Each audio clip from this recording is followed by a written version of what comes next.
Welcome to Mind Over Money, the podcast that helps Australians have finances that work. I'm your host this week, Tim. Lachlan is still on holiday, eating his way through China. If you follow him on social media, you'll see all his delicious posts, but I'm hosting today and I'm joined with Archie from Waymaker Finance. Hi, Archie. G'day, Tim. And this week we're talking about how to use the First Home Super Save scheme to fast-track your home deposit. Stick around as we talk through this.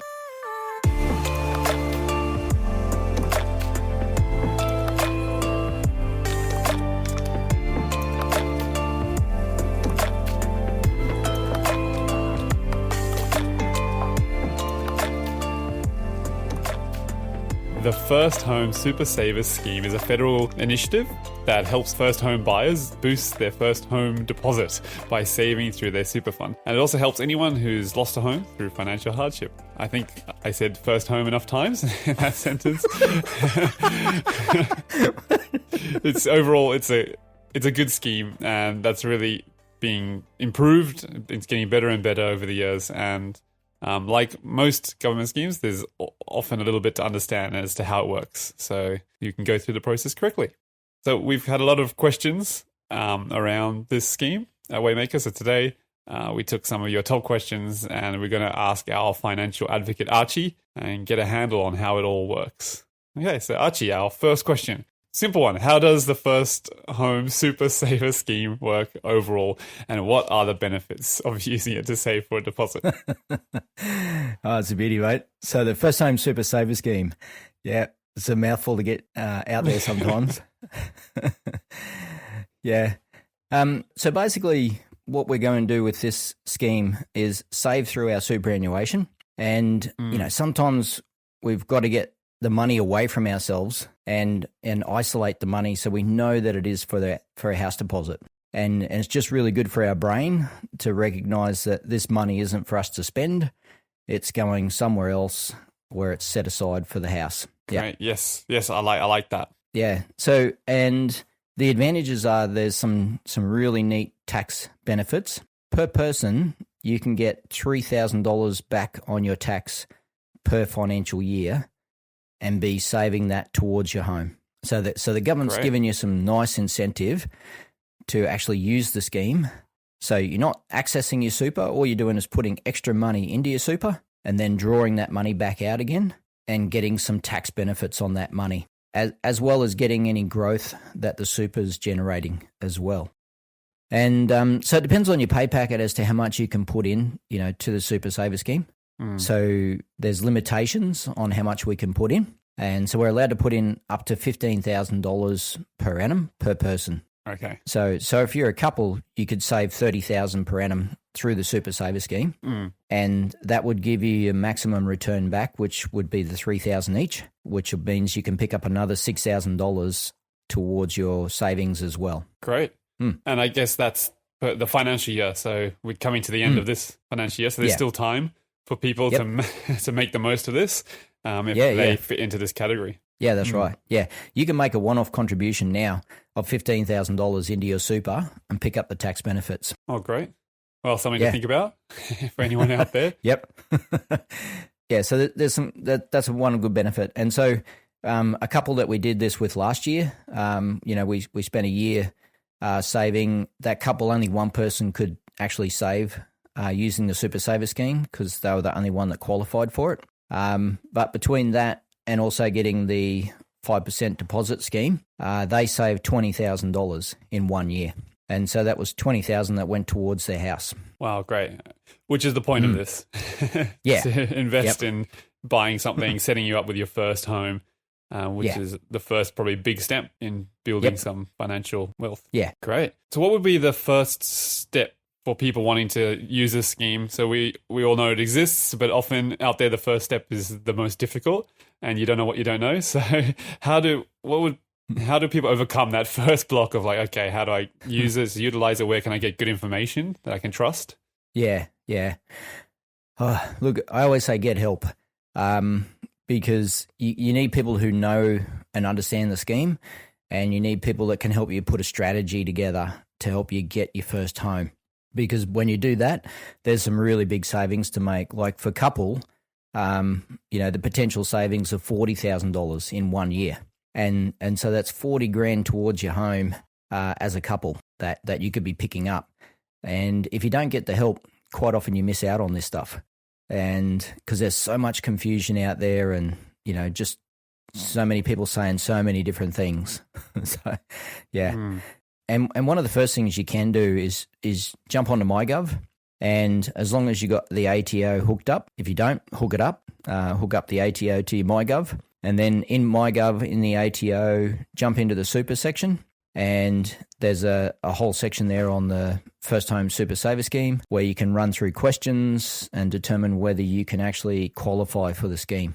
So the government's done a great job with this. I was looking at it just before, just through my phone. It was very simple, very easy to find, and very easy to go through. So that's a great place to start. Yep. Yeah. Have you got the MyGov app, have you? Yes, on my phone. Very good. It's very easy to use. Yeah, it's all connected. Yeah. Great. So another fear. So I think that the first roadblock is the first one, the first step. But maybe another roadblock is maybe people think, okay, what's going to happen at the end? So maybe it's very complicated, or when it comes to buying my home, how am I going to get all my money out? How's it going to get taxed? Am I going to get some surprises that I'm not ready for at the end? Did you have any wisdom about that? Yeah, look, everyone that we've been doing this with have always said, what's going on? Where's my money? There is this fear.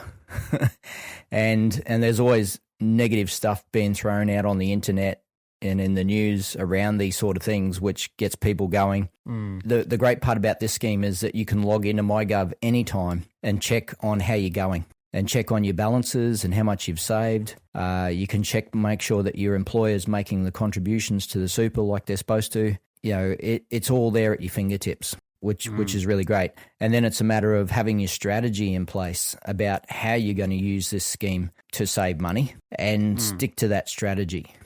And so that, again, that's where it comes into having people that are helping you put together a strategy on how to buy your first house, how to use the schemes, how to maximize the benefits that are available to you. So when you come out at the end to buy your house, you have your contract. So you have to make a determination. Is that right? Yeah. Before you get a contract, you've got to make a determination. So, again, that it pays to get someone to check that with you, because it's too easy to get these things wrong and not realize that, you think you've pushed all the right buttons, but still there's no determination. And if there's no determination, you can't actually get your money back out of the scheme. Right. If you've signed a contract. Important. Yeah. Yeah. And that's where the fear is warranted, because if you get that part wrong, you can lose access to your money and you can lose the house that you've been wanting to buy. Right. So again, it comes back to getting help. Have someone with you that's going to help you with the steps and then take away some of that fear. We go through it with the people online together and make sure that they get that determination right and that we've got the determination on record. The other thing is that the super fund that you're using needs to allow for this scheme to work. And so we use, super schemes that actually process this stuff really quickly. Because when you're ready to get your money out, you need to get your money quickly. Yeah. Quickly, that's important. So having the super fund that suits this scheme is also very important. Okay. Yeah. Great. Again, comes back and get some help. Take some of the stress away. Yeah, because those fears are real. If you jump into something that you know nothing about and it all goes belly up, that's the last thing we want to see happen. Yeah. So the fears are real, and there's a lot of negative stuff out there because of those things going wrong and people not understanding what's actually happened. Yep. So being prepared, having a strategy, it does take away the fear and the pressure, and also having someone to call on to help you just takes away the fear and the pressure.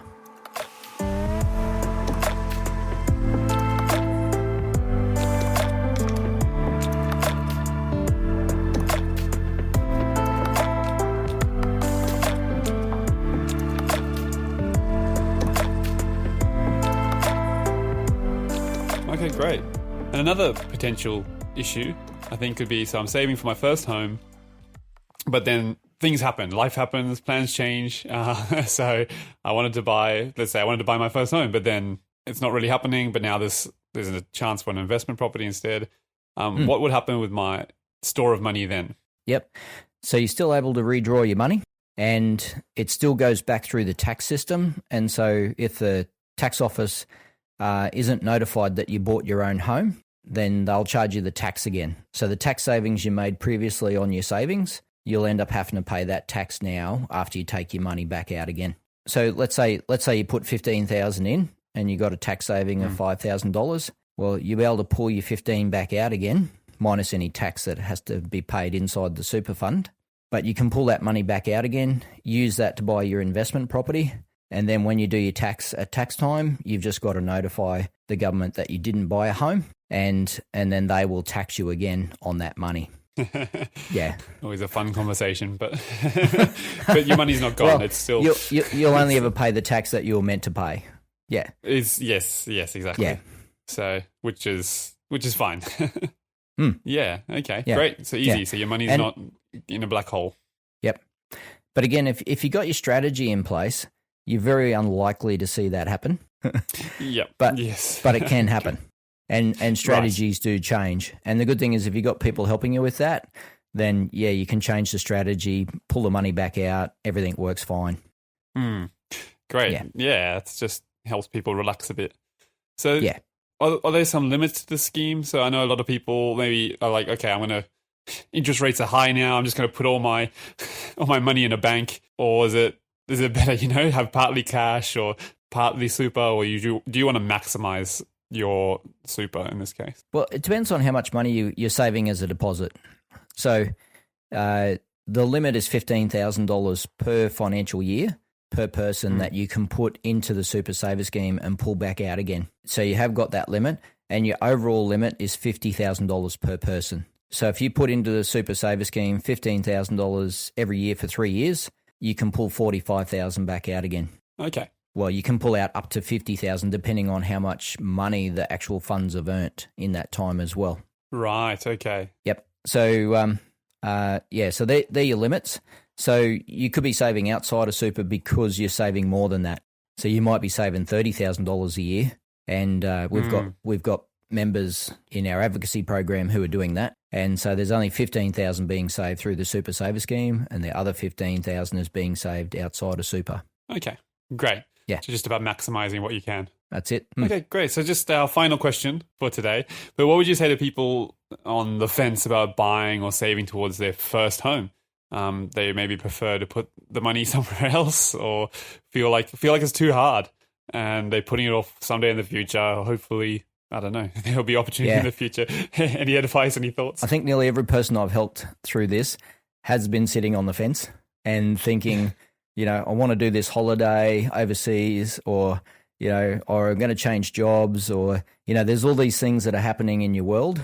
And then this is where I see, it's so important to have someone come on the journey with you, someone help you build the strategy, because there's so much that you can do, and it's our thinking that limits us. And so we've got these assumptions, that might be limiting us. And the assumption might be, I can't do this until I've had my holiday overseas, or I can't do this until I've bought my new car. And the reality is you can do all of it. It's just a matter of putting together a strategy and seeing that thing happen. So we helped one person do the super saver scheme, which saved them the money that they needed for their holiday, and they were still saving for their house. And so they got both things that they wanted. They're saving for their house, and they got their money to go on their overseas trip. So so it comes back to strategy and what do you really want? Yeah. But we're only sitting on the fence because we don't know what we don't know. And so getting some help is, and building a strategy is the key in this area. I guess there's a lot of encouragement there that there's hope for first home buyers, and it's not the end of the world at the moment in 2023. And there are options. There's options to build towards your first home, which is really exciting. Yeah.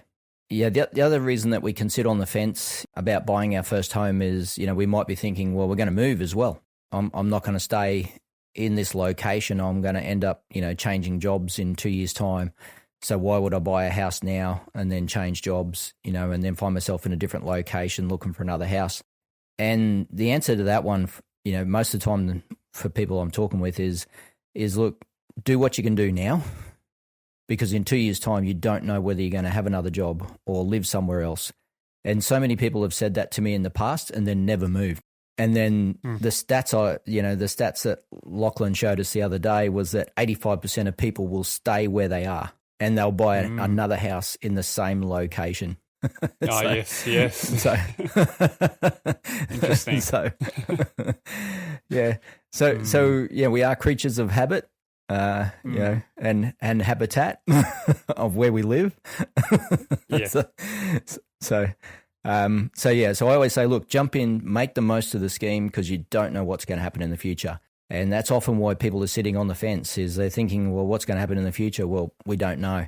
But jump in, make the most of the scheme, put a strategy in place. And for a lot of people that I've helped that way, they've done extremely well, and they actually haven't moved. Yep. That's the funny part, is they actually haven't moved. We're probably, the stats are there. You're probably part of the 85%. So they definitely are. Just accept it and build something. I love it. Yeah. Well, thanks, Archie. And if you're listening to this and you want to power ahead with your first home purchase, make sure you click in the show notes. There'll be links there you can connect with one of our advocates and mortgage brokers and have a free chat.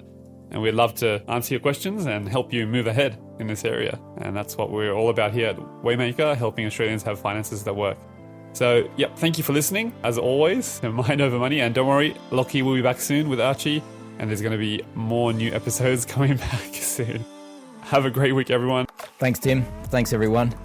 And just our disclaimer here, Mind Over Money is for education purposes only and does not consider your personal financial circumstances. So if you need to speak to someone about your personal finances, including home loans, head to our website, waymakerpodcast.com.au, and click on Get Financial Help to connect with one of our wealth partners.